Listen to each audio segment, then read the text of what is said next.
Naglalakad nga ako sa super layo na daan na 'to, grabe gano'n kalayo. So, uhaw na uhaw ako kaya may nakita ako ditong bahay.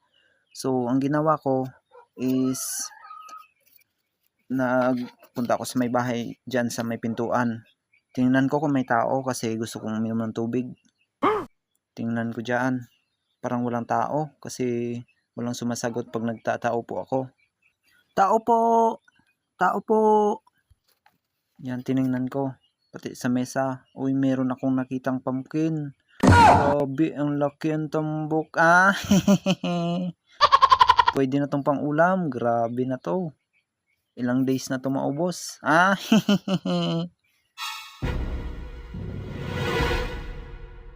tiningnan ko dyan. Baka merong tao. Tiningnan ko din sa loob. Ayan, oh. Tingnan ko din. Wala ring tao. Sabi ko ay may pinuntahan ata. Kaya lumabas ako. Akala nyo lang yon pero mukhang nagpapadala talaga ang kalabasan na to, oh. Ang laki pa naman. Ah, tingnan ko sa paligid. Baka merong tao. Wala naman.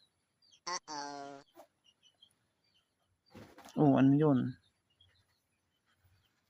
Yun, makakatakas na tayo. May pang ulam na. Ah,